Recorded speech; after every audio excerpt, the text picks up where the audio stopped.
ಮುಂಬರುವ ಚುನಾವಣೆಯಲ್ಲಿ ಕಾಂಗ್ರೆಸ್ ಪಕ್ಷದ ಅಭ್ಯರ್ಥಿಯಾದಂತಹ ಮಿಥುನ್ ರೈ ಅವನು ಬಹುಶಃ ಡೆಲ್ಲಿಗೆ ಕಳಿಸುವಂಥ ಜವಾಬ್ದಾರಿಯನ್ನು ಸುಳ್ಯ ಕ್ಷೇತ್ರದ ಕಾರ್ಯಕರ್ತರು ಇವತ್ತು ವಹಿಸಿಕೊಂಡಿದ್ದಾರೆ ಅಂತೇಳಿ ಭಾಳ ಸಂತೋಷವನ್ನು ಹೇಳಲಿಕ್ಕೆ ನಾನು ಇವತ್ತು ಬಯಸ್ತೇನೆ. ಬೆಳ್ಳಾರಿಯಲ್ಲಿ ಆಯೋಜಿಸಿದಂಥ ಈ ಒಂದು ಐತಿಹಾಸಿಕ ಕಾರ್ಯಕ್ರಮ ಬಹುಶಃ ನಾನು ಸುಳ್ಯ ಕ್ಷೇತ್ರದ ಎಲ್ಲ ಕಾರ್ಯಕರ್ತರಿಗೆ ನನ್ನ ವಿನಯಪೂರ್ವಕ ನನ್ನ ಕೃತಜ್ಞತೆ ನಾನು ಇವತ್ತು ಸಲ್ಲಿಸ್ತೇನೆ. ಬಹುಶಃ ನೀವು ಅತ್ಯಂತ ಕಷ್ಟದ ಪರಿಸ್ಥಿತಿಯಲ್ಲಿದ್ದರೂ ಕೂಡ ಈ ಸಲ ಬಹುಶಃ ನಮ್ಮೆಲ್ಲ ಸಮಸ್ಯೆಯನ್ನು ಬಗೆಹರಿಸಲಿಕ್ಕೆ ಸುಳ್ಯ ಕ್ಷೇತ್ರದ ಅದು ರಬ್ಬರ್ಗೆ ಸಂಬಂಧಪಟ್ಟಾಗಿರಲಿ, ಕಂಗುಗೆ ಸಂಬಂಧಪಟ್ಟಾಗಿರಲಿ, ಅಥವಾ ಇಲ್ಲಿಯ ಕಾರ್ಮಿಕ ವರ್ಗಕ್ಕೆ ಸಂಬಂಧಪಟ್ಟಾಗಿರಲಿ, ಪಾರ್ಲಿಮೆಂಟಲ್ಲಿ ನಮ್ಮ ಧ್ವನಿಯಾಗಿ ಮುಳುಗಲಿಕ್ಕೆ ತಮ್ಮ ಧ್ವನಿಯಾಗಿ ಮಿಥುನ್ ರೈ ಅಂತ ಅತ್ಯಧಿಕ ಬಹುಮತದಿಂದ ಗೆಲ್ಲಿಸಿ ಕಲಿಸಿರೆಂಬ ವಿಶ್ವಾಸ ಮತ್ತು ತೀರ್ಮಾನ ತಾವು ಇವತ್ತು ಮಾಡಬೇಕು. ಬಹುಶಃ ಈಗಾಗಲೇ ಚುನಾವಣೆ ಬಂದಂಥ ಸಂದರ್ಭ ಹೇಳ್ತಾರೆ, ದೇಶಕ್ಕಾಗಿ ಚುನಾವಣೆ ನಡೀತದೆ, ದೇಶಕ್ಕಾಗಿ ಚುನಾವಣೆ ನಡೆಯುತ್ತೆ ಅಂತೇಳಿ. ನಾವು ಕೂಡ ಹೇಳುವುದಷ್ಟೇ, ಈ ಚುನಾವಣೆ ಅದು ದೇಶಕ್ಕಾಗಿ ನಡೀತದೆ. ದೇಶದ ಒಳಿತಿಗಾಗಿ ಕಾಂಗ್ರೆಸ್ಗೆ ನಿಮ್ಮೆಲ್ಲ ಮತವನ್ನು ಕೊಡಬೇಕಂತೇಳಿ ಕಲಕನ್ನು ಹೇಳಲಿಕ್ಕೆ ನಾನು ಇವತ್ತು ಬಯಸ್ತೇನೆ. ಪ್ರತಿಯೊಂದು ಮನೆ ಮನೆಗೆ ತಾವು ಹೋಗಿ ಹೇಳುವಂಥ ವಿಚಾರ ಹಮ್ಮಿಕೊಳ್ಬೇಕು. ಏನಾದರೂ ಈ ದೇಶಕ್ಕೆ ಅತ್ಯಂತ ದ್ರೋಹ ಮಾಡಿದ ಪಕ್ಷ ಇದ್ದರೆ ಅದು BJP ಪಕ್ಷ ಈ ದೇಶಕ್ಕೆ ಇವತ್ತು ದ್ರೋಹ ಮಾಡಿದ ಹೇಳಲಿಕ್ಕೆ ನಾನು ಹೇಳ್ಬೋದು. ಬಹುಶಃ ಕಳೆದ ಚುನಾವಣೆ ಆದಂಥ ಸಂದರ್ಭದಲ್ಲಿ ಈ ದೇಶದ ಎಲ್ಲ ಸಮಸ್ಯೆಗಳಿಗೆ ನಾನೊಬ್ಬನೇ ಸಮಸ್ಯೆಯನ್ನು ಬಗೆಹರಿಸ್ತಂತೆ ಬಂದ ಭ್ರಮೆಯನ್ನು ಮೂಡಿಸಿ, ಬಹುಶಃ ಏನಿದು ದೇಶ ಪ್ರೇಮ ಅಂತ ಹೇಳಿದರೆ, ದೇಶ ಪ್ರೇಮ ಅಂತ ಹೇಳಿದರೆ ಈ ದೇಶದ ಸರ್ವ ಜನರು ಕೂಡ ನೆಮ್ಮದಿಯ ಜೀವನವನ್ನು ಸಾಗಿಸುವಂಥ ವಾತಾವರಣ ನಾವು ನಿರ್ಮಾಣ ಮಾಡಬೇಕು. ಈ ದೇಶದಲ್ಲಿರುವ ಅತ್ಯಂತ ಕಟ್ಟಕಡೆಯ ನಿರ್ಗತಿಯನ್ನು ಕೂಡ ಸ್ವಾಭಿಮಾನ ಮತ್ತು ನೆಮ್ಮದಿಯನ್ನು ಸಾಗಿಸಲಿಕ್ಕೆ ಬೇಕಾಗುವಂಥ ಕಾರ್ಯಕ್ರಮವನ್ನು ಇವತ್ತು ಹಮ್ಮಿಕೊಳ್ಬೇಕು. ಬಹುಶಃ ಈ ದೇಶದ ಯುವ ಜನಾಂಗ ಇವತ್ತು ಯಾರು ಬರ್ತಾರೆ ಅವ್ರಿಗೆ ಬೇಕಾಗುವಂಥ ಉದ್ಯೋಗನ ಸೃಷ್ಟಿ ಮಾಡಿ ಅವರು ವಿದೇಶಕ್ಕೆ ಹೋಗೋದ ರೀತಿ ನೋಡಿಕೊಂಡು ಅವರ ಒಂದು ಶಕ್ತಿಯನ್ನು, ಮಾನವ ಸಂಪನ್ಮೂಲವನ್ನು ಈ ದೇಶದಲ್ಲೇ ಉಪಯೋಗ ಮಾಡುವಂಥ ಒಂದು ಯೋಜನೆ ಮತ್ತು ಕಾರ್ಯಕ್ರಮ ಹಮ್ಮಿಕೊಂಡಾಗ ಅದು ದೇಶ ಪ್ರೇಮದ ಕಾರ್ಯಕ್ರಮ. ಈ ದೇಶಕ್ಕೆ ಹೇಗುವಂಥ ಕೊಡುಗೆ ಹೇಳಲಿಕ್ಕೆ ನಾನು ಇವತ್ತು ಬಯಸ್ತೇನೆ. ಇವತ್ತು ನೀವು BJP ಕಾರ್ಯಕರ್ತರು ಮತ್ತು ನಾಯಕರು ನಿಮ್ಮ ಮನೆಗೆ ಯಾರು ಬರ್ತಾರೆ ಅವ್ರ ಹತ್ರ ನಾವು ಕೇಳಬೇಕು. ಈ ದೇಶದ ಜನಸಾಮಾನ್ಯ ಮತ್ತು ದೇಶಕ್ಕೆ ಬೇಕಾಗುವಂತಹ ಅಥವಾ ಈ ದೇಶವನ್ನು ಬಲಿಷ್ಠ ಮಾಡಲಿಕ್ಕೆ ಬೇಕಾಗುವಂತಹ ಒಂದೇ ಒಂದು ಕಾರ್ಯಕ್ರಮವನ್ನು ಈ BJP ಅವರು ಈ ದೇಶದ ಕಾರ್ಯಕ್ರಮ 5 ವರ್ಷದಲ್ಲಿ ಕೊಟ್ಟಿದ್ದಾರೆ ಅಂತ ಕೇಳಲಿಕ್ಕೆ ನಾನು ಇವತ್ತು ಬಯಸ್ತೇನೆ. ಬಹುಶಃ ಇವತ್ತು ಕಾಂಗ್ರೆಸ್ ಕಟ್ಟಂಥ ಹಲವಾರು ಕಾರ್ಯಕ್ರಮಗಳು, ಬಹುಶಃ ನಾನು ದೀರ್ಘ ಒಂದೊಂದು ಮಾತುಗಳಲ್ಲಿ ಭಾಳಷ್ಟು ಲೇಟ್ ಆಗುವಂಥ ಪರಿಸ್ಥಿತಿ ಇವತ್ತಾಗ್ತದೆ. ಕಾಂಗ್ರೆಸ್ ಕೊಟ್ಟಂಥ ಹಲವಾರು ಕಾರ್ಯಕ್ರಮಗಳು ಪ್ರತಿಯೊಂದು ಕೂಡ ಈ ದೇಶವನ್ನು ಬಲಿಷ್ಠ ಮಾಡಲಿಕ್ಕೆ, ಈ ದೇಶ ಜನಸಾಮಾನ್ಯ ನೆಮ್ಮದಿ ಮತ್ತು ಜೀವನ ಸಾಗಿಸಲಿಕ್ಕೆ ಕೊಟ್ಟಂಥ ಕಾರ್ಯಕ್ರಮ ಹೇಳಲಿಕ್ಕೆ ಬಯಸ್ತೇನೆ. ಅದು ಜವಾಹರ್ಲಾಲ್ ನೆಹರೂರಿಂದ ಹಿಡಿದು ಬಹುಶಃ ಇವತ್ತಿನ ಮನಮೋಹನ್ ಸಿಂಗ್ ತನಕ ಕೊಟ್ಟಂಥ ಪ್ರತಿಯೊಂದು ಸರ್ಕಾರ ಕೂಡ ಬೇರೆ ಬೇರೆ ಕಾರ್ಯ ಕೊಟ್ಟ ಸಂದರ್ಭ. ಬಹುಶಃ ಭಾರತ ದೇಶಕ್ಕೆ BJP ಅವರು ಕೇಳೋದಿದೆ, ನಮ್ಮ ಕಾರ್ಯಕರ್ತರು 70 ವರ್ಷದಲ್ಲಿ ಏನು ಮಾಡಿದ್ದಾರೆ, 70 ವರ್ಷದಲ್ಲಿ ಏನು ಮಾಡಿದಂತ ನೀವು ಹೇಳಬೇಕು. ಭಾರತ ದೇಶಕ್ಕೆ ಸ್ವತಂತ್ರ ಸಿಕ್ಕಿದಂಥ ಸಂದರ್ಭದಲ್ಲಿ ನಮ್ಮ ದೇಶದ ಜನಸಂಖ್ಯೆ 33 ಕೋಟಿ ಮಾತ್ರ. ಆದರೆ ನಮ್ಮ ದೇಶದಲ್ಲಿ ಈ 33 ಕೋಟಿ ಜನರಿಗೆ 10 ಉಣು ಊಟ ಅನ್ನ ಮಾಡುವಂಥ ಆಹಾರ ಮತ್ತು ಭತ್ತ ಈ ದೇಶದಲ್ಲಿ ಇವತ್ತು ತಯಾರಾಗ್ತಿರಲಿಲ್ಲ. ಬಹುಶಃ 1972 ಅಮೇರಿಕಾದಲ್ಲಿ ಬಿಸಾಡಿದಂಥ ಕೆಂಪು ಗೋಧಿಯನ್ನು ಭಾರತದಲ್ಲಿ ತಂದು ಮತ್ತು ಅದನ್ನು ಬೇಯಿಸಿ ತಿನ್ನುವಂಥ ಪರಿಸ್ಥಿತಿ ಇವತ್ತು ಭಾರತ ದೇಶದಲ್ಲಿತ್ತು. ಆದರೆ ಇವತ್ತು ನಮ್ಮ ದೇಶದ ಜನಸಂಖ್ಯೆ 125 ಕೋಟಿ ಆಗಿದ್ದರೂ ಕೂಡ 125 ಕೋಟಿ ಜನರಿಗೆ 3 ಹೊತ್ತು ಊಟ ಮಾತ್ರ ಅಲ್ಲ, ವಿದೇಶಕ್ಕೆ ರಫ್ತು ಮಾಡುವಂಥ ಶಕ್ತಿ ರೈತರು ಕೊಟ್ಟಿದ್ದರೆ ಜವಾಹರ್ಲಾಲ್ ನೆಹರೂರ ಪಂಚವಾರ್ಷಿಕ ಕಾರ್ಯಕ್ರಮ ಕೊಟ್ಟಂಥ ಶಕ್ತಿ ಅಂತ ನಾವು ಹೇಳಲಿಕ್ಕೆ ನಾನು ಇವತ್ತು ಬಯಸ್ತೇನೆ. ಬಹುಶಃ ತದನಂತರ ಬಂದ ಇಂದಿರಾ ಗಾಂಧಿಯವರು ಕೊಟ್ಟಂಥ ಬ್ಯಾಂಕ್ ರಾಷ್ಟ್ರೀಕರಣದಲ್ಲಿ ಬಸ್ ರಾಷ್ಟ್ರೀಕರಣ ಮಾಡೋ ಜೊತೆಯಲ್ಲಿ ಗ್ರಾಮೀಣ ಮಟ್ಟದ ಜನಸಾಮಾನ್ಯ ಬದುಕಬೇಕೆಂಬ ಉದ್ದೇಶ ಮಾತ್ರ ಅಲ್ಲ, ಇವತ್ತು ಪಡಿತರ ಚೀಟಿಯನ್ನು ಅಮೆರಿಕದವ್ರು ತಂದಿದ್ರ, ಅಥವಾ ಪಡಿತರ ಚೀಟಿ ಇಂಗ್ಲೆಂಡ್ನವರು ಬ್ರಿಟಿಷರು ತಂದಿರ. ಈ ದೇಶದ ಪ್ರತಿಯೊಬ್ಬರು ಕೂಡ ಅವರವರ ತಂದೆ ತಾಯಿ ಮಕ್ಕಳು ಹೊಟ್ಟೆ ತುಂಬ ಊಟ ಮಾಡಬೇಕಂತ ಹೇಳಿಕೊಂಡು ಇವತ್ತು ಪಡಿತರ ಚೀಟಿ ಮುಖಾಂತರ ಇಡೀ ದೇಶದಲ್ಲಿ ನ್ಯಾಯಬೆಲೆ ಅಂಗಡಿ ಪ್ರಾರಂಭ ಮಾಡಿ ಇವತ್ತು ಬಹುಶಃ ಇವತ್ತು ಅದು ಪಡೆದ ಸಬ್ಸಿಡೈಸ್ ರೇಟಲ್ಲಿ ಅಕ್ಕಿ ಕೊಡೋದ ಕಾರ್ಯಕ್ರಮ ಅವತ್ತು ಇಂದಿರಾ ಗಾಂಧೀಜಿ ಮಾಡಿದ ವಿಚಾರ ಇವತ್ತಾಯಿತು. ಇದೀಗ ಇವರು ಅಧಿಕಾರಕ್ಕೆ ಬಂದು ಏನು ಮಾಡಿದ್ದಾರೆ ಅಂತ ಹೇಳಲಿಕ್ಕೆ ಬಚ್ಚಿಸ್ತೇನೆ. ಕಳೆದ 5 ವರ್ಷದಲ್ಲಿ ಈ ದೇಶದ ಪಾರ್ಲಿಮೆಂಟಿನಲ್ಲಿ ಈ ದೇಶದ ಯುವಕರ ಭವಿಷ್ಯದ ಬಗ್ಗೆ ಚರ್ಚೆ ಆಗುವುದಿಲ್ಲ, ಈ ದೇಶದ ರೈತರ ಬಗ್ಗೆ ಒಂದೇ ಒಂದು ಚರ್ಚೆ ಇಲ್ಲ, ಈ ದೇಶದ ಮಹಿಳೆಯರ ಬಗ್ಗೆ ಒಂದೇ ಒಂದು ಚರ್ಚೆ ಇಲ್ಲ, ಈ ದೇಶದ ಯುವ ಜನಾಂಗಕ್ಕೆ ಬೇಕಾಗುವಂಥ ಕಾರ್ಯಕ್ರಮ ಹಮ್ಮಿಕೊಳ್ಳುವಂಥ ಅದರ ಬಗ್ಗೆ ಒಂದೇ ಒಂದು ಚರ್ಚೆ ಇವತ್ತು ಪಾರ್ಲಿಮೆಂಟಲ್ಲಿ ಆಗೋದಿಲ್ಲ. ಈ ದೇಶದ ಯುವಕರ ಬಗ್ಗೆ, ಈ ದೇಶದ ವಿದ್ಯಾರ್ಥಿಗಳ ಬಗ್ಗೆ, ಮಹಿಳೆಯರ ಬಗ್ಗೆ ಪಾರ್ಲಿಮೆಂಟಲ್ಲಿ ಚರ್ಚೆ ಮಾಡಿ ಏನಾದರೂ ನೀವು ಕಾನೂನು ರೂಪಣೆ ಮಾಡದಿದ್ದರೆ ಈ ದೇಶದ ಭವಿಷ್ಯ ಏನಂತ ನಾವು ಇವತ್ತು ಆಲೋಚನೆ ಮಾಡಬೇಕಾಗ್ತದೆ.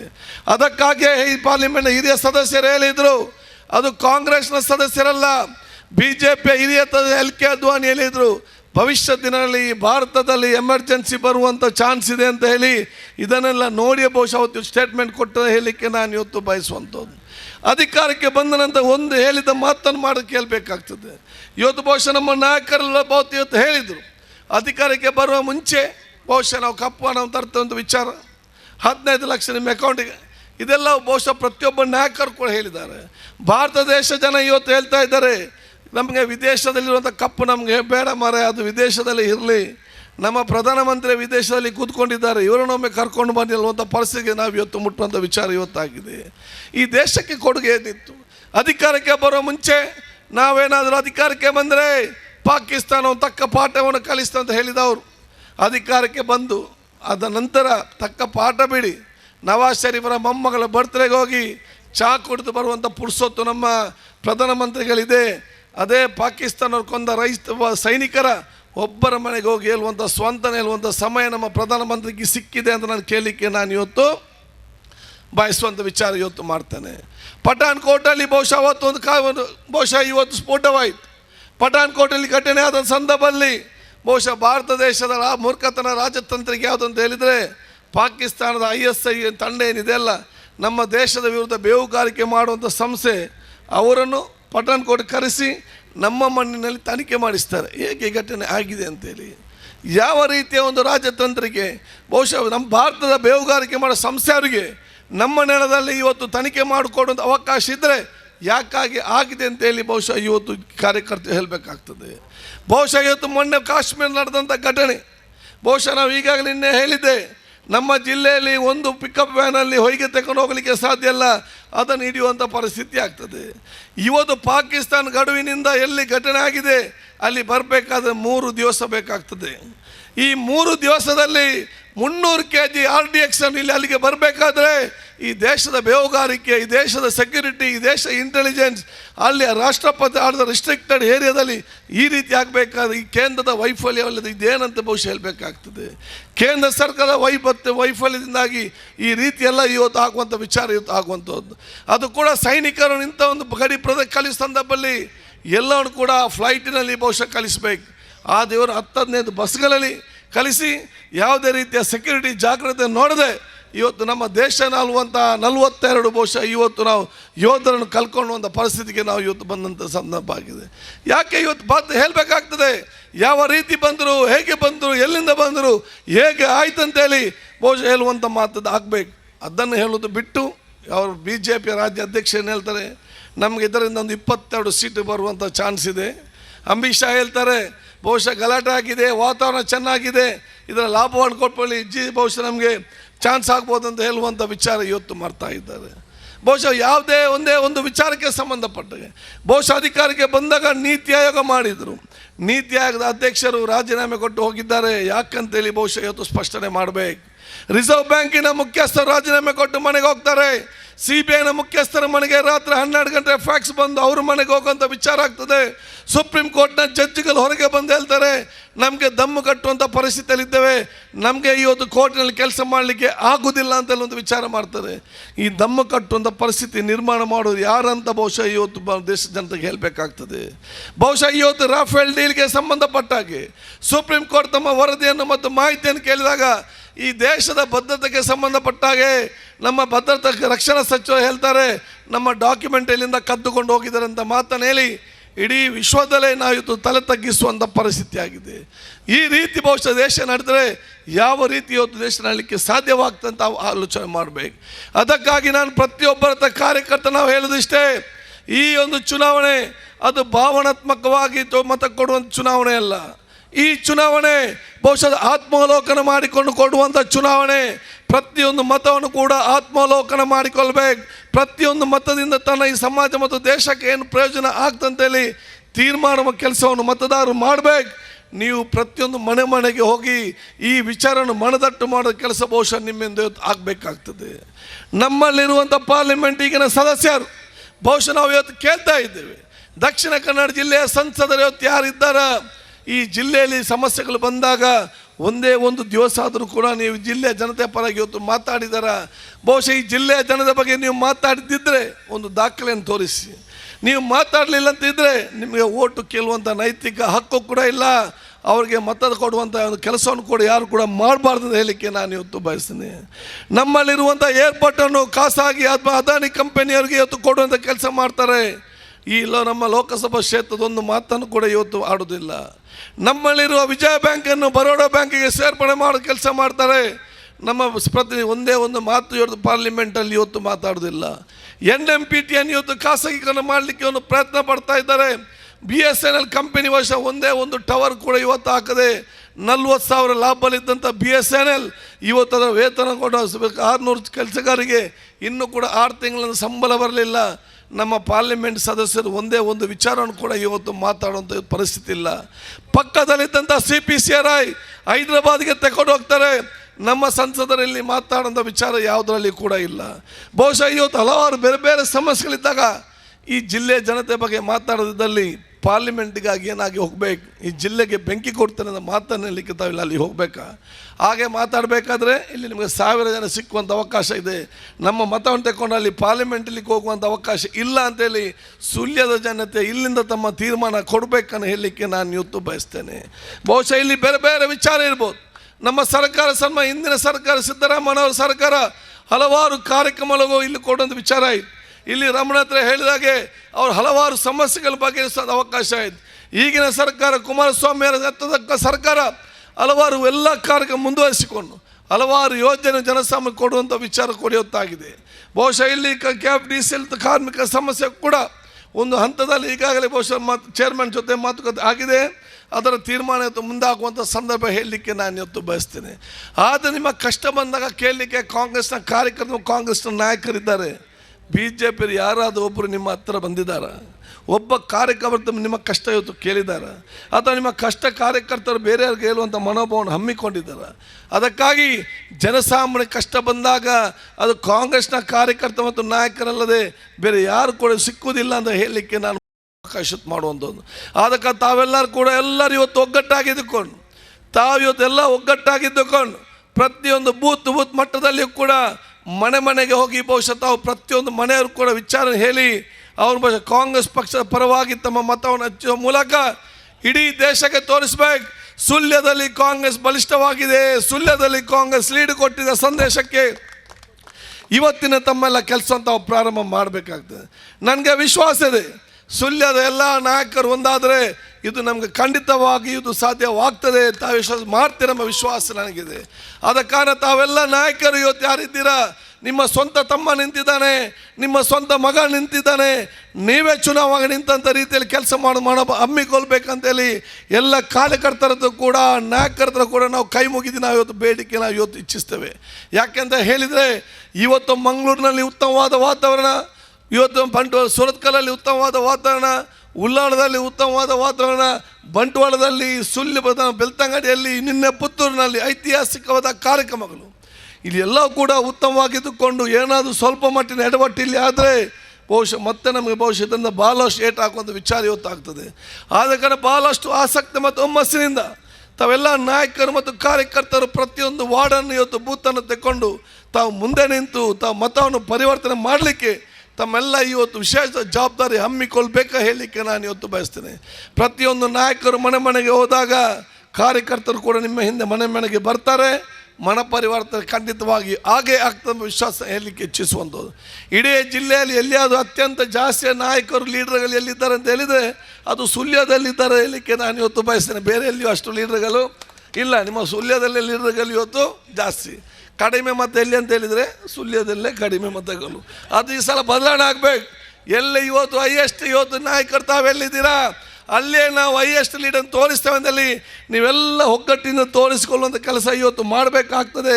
ಅದರ ಮುಖಾಂತರ ಬಹುಶಃ ಇವತ್ತು ಏನು ನಾವು ಕಳೆದಲ್ಲೋ ವಿಧಾನಸಭೆಯಲ್ಲಿ ನಾವು ರಗ್ಗವನ್ನು ಕಲ್ಕೊಂಡಿದ್ದಾರ ಮತ್ತೆ ನಮಗೆ ನಿಜ ಸಿಕ್ಕುವಂಥ ಅವಕಾಶ ಇಲ್ಲಿಂದಲೇ ಪ್ರಾರಂಭ ಆಗಬೇಕು ಹೇಳಲಿಕ್ಕೆ ನಾನು ಇವತ್ತು ಬಯಸ್ತೇನೆ. BJPಯವರು ಒಂದೇ ಒಂದು ಕೇಂದ್ರದ ಕೆಲಸ ಕೂಡ ಇವತ್ತು ಆಗಲಿಲ್ಲ. ಭಾವನಾತ್ಮಕವಾಗಿ ಯಾವುದೇ ವಿಚಾರ ಇವತ್ತು ತಗೊಳ್ಳೋದು ಬೇಡ. ಸಂಸದರು ಕಂಪ್ಲೀಟ್ ವಿಪ್ಲವ ಆಗಿದೆ. ಮಿಥುನ್ ರಾಯ್ ಇವತ್ತು ಒಬ್ಬ ಅತ್ಯುತ್ತಮವಾದ ಅಭ್ಯರ್ಥಿ, ದಕ್ಷಿಣ ಕನ್ನಡ ಜಿಲ್ಲೆಯಲ್ಲಿ ಸರ್ವಸಮ್ಮತದ ಅಭ್ಯರ್ಥಿ ಆಗಿದ್ದುಕೊಂಡು ಹಿರಿಯ ನಾಯಕರಾದ ಜನಾರ್ದನ್ ಪೂಜಾರಿಯವರು, ಆಸ್ಕರ್ ಹೆಬ್ಜೆ ಅವರು, ವೀರಪ್ಪ ಮೊಯ್ಲಿ ಅವರು, ರಮಣತ್ರ ಎಲ್ಲ ಕೂಡ ಸೇರಿಕೊಂಡು ಸರ್ವಸಮ್ಮತವಾಗಿ ಇವತ್ತು ಮಿಥುನ್ ರಾಯ್ನ ಅಭ್ಯರ್ಥಿಯಾಗಿ ಕೊಟ್ಟಿದೆ. ಅಭ್ಯರ್ಥಿ ಕೂಡ ಇವತ್ತು ಎಲ್ಲ ತಮ್ಮ ವಿದ್ಯಾರ್ಥಿ ದಶೆಯಿಂದಲೇ ಇವತ್ತು ಪ್ರಾರಂಭ ಮಾಡಿಕೊಂಡು ಹಲವಾರು ಇವತ್ತು ಪ್ರತಿಭಟನೆ ಹಮ್ಮಿಕೊಂಡು ವಿದ್ಯಾರ್ಥಿಗಳಾಗಿಂತ ಅನ್ಯಾಯಕ್ಕೆ ಅವತ್ತೇ ನ್ಯಾಯ ಕೊಡುವಂಥ ಕೆಲಸ ಮಾಡಿದರು. ಯುವಕರಾಗಿ ಬಂದ ಸಂದರ್ಭದಲ್ಲಿ ವಿವಿಧ ಯುವಕ ಸಂಘದಲ್ಲಿ ಭಾಗವಹಿಸಿಕೊಂಡು ಹಲವಾರು ಕಾರ್ಯಕ್ರಮ ಮತ್ತು ಹಲವಾರು ಸಂಘರ್ಷದಲ್ಲಿ ಭಾಗವಹಿಸಿಕೊಂಡು ಬಹುಶಃ ಕಾನೂನು ಬದಲಾವಣೆ ಮಾಡಲಿಕ್ಕೆ ತನ್ನ ವಿಶೇಷದ ಹೋರಾಟವನ್ನು ಇವತ್ತು ಮಾಡಿದರು. ಅಷ್ಟು ಮಾತ್ರ ಅಲ್ಲ, ಧಾರ್ಮಿಕವಾಗಿ ಇವತ್ತು ನಮ್ಮ ಜೊತೆ ಎಲ್ಲ ವರ್ಗದ ಜೊತೆ ಪ್ರೀತಿ ವಿಶ್ವಾಸ ಇತ್ತು. ತನ್ನ ಧರ್ಮಾನುಬಲ ಅಚ್ಚುಕಟ್ಟಾಗಿ ಪಾಲಿಸುವಂಥ ಒಂದು ವ್ಯಕ್ತಿತ್ವ. ಇವತ್ತು ಬಹುಶಃ ನಾವು ನಮ್ಮ ಟಿಕೆಟ್ ಆಗೋ ಸಂದರ್ಭದಲ್ಲಿ ನಮಗೆ ಡೆಲ್ಲಿಯಿಂದ ಬಂದಂಥ ನಾನು ಹೇಳಿದ್ದೆ ಫೋನ್ ಮಾಡಿ, ಡೆಲ್ಲಿಯಿಂದ ಕರೆ ಬಂದಿದೆ, ನಾಳೆ ಸಂಜೆ ನೀನು ಬಹುಶಃ ಇಲ್ಲಿ ಡೆಲ್ಲಿಯಲ್ಲಿ ಇರಬೇಕಾಗ್ತದೆ ನನ್ನ ಕರೆ ಬೇರೆಯವ್ರಿಗೆ ಕರೆ ಮಾಡಿದಾಗ ಅವನಿಗೆ ಕೂಡ ಕರೆ ಮಾಡಿದ್ದೆ. ಮಿಥುನ್ ರಾಯ್ ಹೇಳಿದರು, ಕಾದರ ಎಲ್ಲೇ ಒಂಜು ಬೊಡ್ಚಿ ನಾನು ಎಲ್ಲೇ ದಾಯಕ ಪಂಡ ಪೊಲಲಿದ ಬ್ರಹ್ಮಕಲಶಾಪನ ಸಂದರ್ಭ ಎಲ್ಲದ ದಿನ ಇಡೀ ಬಲಸರ ಎಂಕ್ಲೆಗೆ ಎನ್ಬುಕ್ಕೆ ಎನ್ನ ಮಿತ್ರರಿಗೆ ಇಪ್ಪು ಹಿಡಿದಿನ ಇಡ ಬಲಸರ ಅಂಚ ಪೊಲಲಿ ಕ್ಷೇತ್ರದ ಬಲಸನ ಕಾರ್ಯಕ್ಕೆ ಮುರಿದು ಎಂಕ ಟಿಕೆಟ್ ಬೊಡ್ಚಿ ಎಂಕ ಟಿಕೆಟ್ದ ಮಲ್ಲ ಕೆಲಸ ಮನ ಪೊಲಲಿ ದೇವರನ್ನ ಕಾಪಾಡ್ಪಂತ ಮಾತನ್ನು ಹೇಳುವಂಥ ಅವಕಾಶ ಇತ್ತು. ಮೊನ್ನೆ ನನ್ನ ಕ್ಷೇತ್ರದ ಪಾವೂರಿಗೆ ನಾನು ಹೋಗಿದ್ದೆ. ಹಾಗೂ ಬಸ್ಸದೊಬ್ಬ ಹಿರಿಯರು ಬಂದು ನನಗೆ ಹೇಳ್ತಾರೆ, ಕಾದರ ಈ ಸರ್ ತಿಂಗಳು ಮಾತು ಮಿಥುನ್ ರಾಯ್ ಒಂದು ಒಟ್ಟು ಕೊರ್ಪನಿ ಗ್ಯಾರಂಟಿ ದಾಯಕ ಪಂಡ ಯಾನು ಏಪಲ ತೂಪೆ ಸೋಮವಾರ ಏರಾಮಿನಿ ಕುಡ್ಲಾಡ ಇತ್ಯಾರ ಪಂಡ ಸೋಮವಾರ ಕಾಂಡ ಈ ಸೋಮಣ್ಣ ದೇವಸ್ಥಾನ ಬತ್ತದಾರು ಪೂಜೆ ಮಲ್ತದೆ ಮುಲ್ತದೆ ಪೋಪನ ಪ್ರತಿ ಒಂದು ಸೋಮವಾರ ತಪ್ಪಂದು ಇಡೆ ಬತ್ತದ ಪೋಪನ ನಾನು ಕನ್ನಡ ತೂಪೆ ಒಂದು ಉತ್ತಮವಾದ ಅಭ್ಯರ್ಥಿಗಳು ಕೊಡ್ತಾರೆ. ಎಂಕುಲ್ ಊರ್ದಾಕು ಈ ಊರ್ದಾಕು ಎಂಕುಲ್ ಸೇರಿದು ಎಂಕುಲ್ ಊರ್ದೊಂದು ಜವಣೆ ಉಂತದೇ ಬಂದು ಎಂಗ್ಲಾಗಿ ಬೆಂಬಲ ಕೋರ್ಪನ ಕೆಲಸ ಮಾಡುವಾಗ ನಮಗೆ ಅತ್ಯಂತ ಸಂತೋಷವಾಗ್ತದೆ. ರಾಹುಲ್ ಗಾಂಧಿ ಒಬ್ಬ ಉತ್ತಮವಾದ ಅಭ್ಯರ್ಥಿ ನಮ್ಮ ಕೈ ಕೊಟ್ಟಿದ್ದಾರೆ. ಇದರ ಉಪಯೋಗ ಪಡ್ಕೊಂಡು ನಾವು ಮುಂದೆ ಹೋಗುವಂಥ ಜವಾಬ್ದಾರಿಯನ್ನು ಹಮ್ಮಿಕೊಳ್ಬೇಕಾಗ್ತದೆ. ನನಗೆ ವಿಶ್ವಾಸ ಇದೆ, ಮಿಥುನ್ ರಾಯ್ ಈ ಲೋಕಸಭಾ ಕ್ಷೇತ್ರದ ಅಭ್ಯರ್ಥಿಯಾಗಿ ಹೋಗ್ತಾರೆ. ಮಿಥುನ್ ರಾಯ್ ಈ ಕ್ಷೇತ್ರದ ಅಭ್ಯರ್ಥಿಯಾಗಿ ಹೋದೆ ವಿಜಯ ಬ್ಯಾಂಕ್, ಬರೋಡಾ ಬ್ಯಾಂಕ್ ರದ್ದಾಗಿ ಮತ್ತೆ ವಿಜಯ ಬ್ಯಾಂಕ್ ಆಗಿ ಅವರು ಪಾರ್ಲಿಮೆಂಟಲ್ಲಿ ತನ್ನ ಹೋರಾಟವನ್ನು ಮಾಡ್ತಾರೆ. ಖಾಸಗಿ ಮಾಡಿದಂಥ ಏರ್ಪೋರ್ಟ್ ಏನಿದೆಯಾ ಅದನ್ನು ರದ್ದುಪಡಿಸಿ ಸರ್ಕಾರ ನಡೆಯುವಂಥ ಏರ್ಪೋರ್ಟ್ ಆಗಿ ಅದು ಮುಂದುವರಿಯುವಂಥ ಅವಕಾಶ ಆಗ್ತದೆ. CPCR ಇಲ್ಲಿಂದ ಏನಿದೆಯೋ ಹೊತ್ತು ಬಹುಶಃ ಹೋಗಿದೆ ಹೈದರಾಬಾದಕ್ಕೆ ಹೋಗುವಂಥ CPCR ಮತ್ತೆ ಇವತ್ತೇ ನಿಮ್ಮ ಬುಡಕ್ಕೆ ಬಹುಶಃ ಸುಳ್ಯ ಪುತ್ತೂರು ಗೋಡಕ್ಕೆ ಬಂದು ಮುಟ್ಟುವಂಥ ಅವಕಾಶ ಹೊತ್ತಾಗ್ತದೆ. ಕಾರ್ಮಿಕ ವರ್ಗದ ಯೋಜನೆಗಳು ಇವತ್ತು ಬಹುಶಃ ಹಲವಾರು ಅಂಗನವಾಡಿ ಕಾರ್ಯಕರ್ತರು, ಆಶಾ ಕಾರ್ಯಕರ್ತರು, ಹೆಚ್ಚಿನ ನರ್ಸ್ಗಳು ಕೇಂದ್ರ ವ್ಯಾಪ್ತಿಯಲ್ಲಿ ಯಾರು ಕೆಲಸ ಮಾಡ್ತಿದ್ದಾರ ಇವರನ್ನೆಲ್ಲ ಕೂಡ ಸೇವಾ ಭದ್ರತೆ ಮಾಡಲಿಕ್ಕೆ ಪಾರ್ಲಿಮೆಂಟಲ್ಲಿ ನಿಮ್ಮ ಪರವಾಗಿ ಧ್ವನಿಯನ್ನು ಮೊಳಗಿಸ್ತಾರೆ. ದಕ್ಷಿಣ ಕನ್ನಡ ಜಿಲ್ಲೆಯ ಧ್ವನಿಯಾಗಿ ಈ ಪ್ರದೇಶದ ಯುವಕರ ಧ್ವನಿಯಾಗಿ ಪಾರ್ಲಿಮೆಂಟ್ ನಮ್ಮ ಕೆಲಸವನ್ನು ನಿರ್ವಹಿಸಿ ಈ ಜಿಲ್ಲೆಗೆ ದೊಡ್ಡ ಮಟ್ಟದ ಕೀರ್ತಿಯನ್ನು ತರುವಂಥ ಕೆಲಸ ಇವತ್ತು ಆಗ್ತದೆ ಎಂಬ ವಿಶ್ವಾಸ ನಮಗಿದೆ. ಆ ವಿಶ್ವಾಸ ಮೂಲಕ ನಾವೆಲ್ಲರೂ ಕೂಡ ಅವರ ವಿಜಯಕ್ಕೆ ತಮ್ಮ ಕೆಲಸ ಇವತ್ತು ಮಾಡಬೇಕನ್ನೋ ಕಲಕ ಹೇಳಲಿಕ್ಕೆ ನಾನು ಇವತ್ತು ಬಯಸ್ತೇನೆ. ಅದಕ್ಕಾಗಿ ನಾನು ನಿಮಗೆ ನಮ್ಮ ಶುಭಾಶಯ ಸಲ್ಲಿಸಿಕೊಳ್ಳುತ್ತಾ ಸನ್ಮಾನ್ಯ ಕುಮಾರಸ್ವಾಮಿ ಅವರು ಕೂಡ ನಮ್ಮ ಈ ಜಿಲ್ಲೆಗೆ ಬಂದು ಇವತ್ತು ಪ್ರಚಾರಕ್ಕೆ ಬರಲಿಕ್ಕಿದ್ದಾರೆ. ಅತಿ ಶೀಘ್ರದಲ್ಲೇ ಆ ವಿಚಾರ ಕೂಡ ಹೇಳಲಿಕ್ಕಿದ್ದಾರೆ. ಅವರು ಕೂಡ ನನಗೆ ಮೊನ್ನೆ ಫೋನಲ್ಲಿ ಮಾತ್ರ ಹೇಳಿದರು, ಇಲ್ಲ ಬ್ರದರ್ ಬಹುಶಃ ಉತ್ತಮ ಅಭ್ಯರ್ಥಿ ಇವತ್ತು ನಮ್ಮ ಜಿಲ್ಲೆಗಿದೆ, ಈ ಸಲ ನಾವು ಮತ್ತು ನೀವು ಏನಾದರೂ ಸೇರಿಕೊಂಡು ಈ ಒಂದು ಸೀಟ್ ನಾವು ಗೆಲ್ಲೇಬೇಕು, ಬಹುಶಃ ಉತ್ತಮವಾದ ಸೌಹಾರ್ದ ಅಭ್ಯರ್ಥಿಯನ್ನು ನಾವು ಇವತ್ತು ಡೆಲ್ಲಿಗೆ ಕಳಿಸಬೇಕು. ಅದಕ್ಕಾಗಿ ನಾನು ಪುತ್ತೂರು, ಸುಳ್ಯ ಮತ್ತು ಬಹುಶಃ ಬೆಳ್ತಂಗಡಿಯ ನನ್ನ ಸಮಾಜದ ಸೋದರಿಗೆ ನಾನೇ ಖುದ್ದಾಗಿ ಬಂದು ಬಹುಶಃ ಕಲಕಲಿಂದ ಕೇಳಿಕೊಂಡು ಬಹುಶಃ ನಾವೆಲ್ಲರಿಗೆ ಮತಯಾಚನೆ ಮಾಡೋದು ಕೆಲಸ ಮಾಡುವಂಥ ಮಾತನ್ನು ಕೂಡ ಇದ್ದಲ್ಲಿ ವಿಚಾರ ಇವತ್ತಾಗಿದೆ. ಅದಕ್ಕಾಗಿ ದೇವರ ಆಶೀರ್ವಾದ ಕೂಡ ಇದೆ, ಜನಸಾಮಾನ್ಯ ಹಿರಿಯರೆಲ್ಲರ ಆಶೀರ್ವಾದ ಕೂಡ, ಹಿರಿಯರ ನಾಯಕರು ನಿಮ್ಮೆಲ್ಲರ ಸಂದರ್ಭದಲ್ಲಿ ನಿಮ್ಮ ಜವಾಬ್ದಾರಿ ಏನಂತ ಹೇಳಿದರೆ ಮುಂದಿನ 10-15 ದಿವಸ ಹಗ್ಗರಲ್ಲಿ ದುಡಿಯುವಂಥ ಕೆಲಸ ಮಾಡಬೇಕಾಗ್ತದೆ. ಬೆಳಗಿಂದ ಬಹುಶಃ ರಾತ್ರಿ ತನಕ ಕೂಡ ನಿದ್ದೆ ಇಲ್ಲದೆ ಕೂಡ ಇವತ್ತು ತಮ್ಮ ಕೆಲಸವನ್ನು ನಾವು ಮಾಡಬೇಕು. ಕೆಲಸ ಮಾಡೋದಕ್ಕೆ ದೇವರು ತಮ್ಮ ಪ್ರತಿಫಲ ಕೊಡ್ತಾನೆ ನಾನು ಹೇಳಲಿಕ್ಕೆ ನಾನು ಇವತ್ತು ಬಯಸ್ತೇನೆ. ಇವತ್ತು ನಮ್ಮಲ್ಲಿ ಎಲ್ಲ ಕೂಡ ಶಕ್ತಿ ಇದೆ. ಆ ಪ್ರಾಮಾಣಿಕತೆ ಬದ್ಧತೆಯನ್ನು ಉಪಯೋಗ ಮಾಡಿಕೊಂಡು ನಾನು ನನ್ನ ನಿಸ್ವಾರ್ಥವಾದ ಸೇವೆನ ಮಾಡ್ತೇನೆ. ಅತ್ಯಧಿಕ ಲೀಡ ನನ್ನ ತಂದೆ ತರ್ತೇನೆ ನನ್ನ ಬೂತಲ್ಲಿ ಅಂತ ನಾನು ಪ್ರಾರಂಭ ಮಾಡಿದರೆ ನಾವು ಖಂಡಿತವಾಗಿ ಯಶಸ್ವಿ ಆಗ್ತದೆ. ಅದಕ್ಕಾಗಿ ನಾನು ನಿಮ್ಮ ಹತ್ರ ಕೈ ಮುಗಿದು ನಾನು ಕಲಕಲ್ಲಿ ಬೇಡಿಕೊಳ್ಳೋದು ಏನಂತ ಹೇಳಿದರೆ, ನೀವು ನಮ್ಮ ಜಿಲ್ಲಾ ಮಟ್ಟದ ನಾಯಕರಿರ್ಬೋದು, ನೀವು PCC ನಾಯಕರಿರ್ಬೋದು, ನೀವು AICC ನಾಯಕರಿರ್ಬೋದು, ಆದರೆ ನನ್ನ ಕಲಕಲೆ ಬೇಡಿಕೆ ನಿಮ್ಮೆಲ್ಲತ್ತೇನೆಂದರೆ ಈ 10 ದಿವಸ ಮಟ್ಟಿಗೆ ಯಾವ AICCU ಬೇಡ, ಯಾವ PCCU ಬೇಡ, ಯಾವ DCCU ಬೇಡ, ಯಾವ ತಾಲೂಕು ಬೇಡ. ನಿಮ್ಮ ಬೂತ್ ಮಟ್ಟದ ನಾಯಕರಾಗಿ ಕೆಲಸ ಮಾಡಿ, ನಿಮ್ಮ ಬೂತಲ್ಲಿ ಓಟನ್ನು ಜಾಸ್ತಿ ಮಾಡಿ.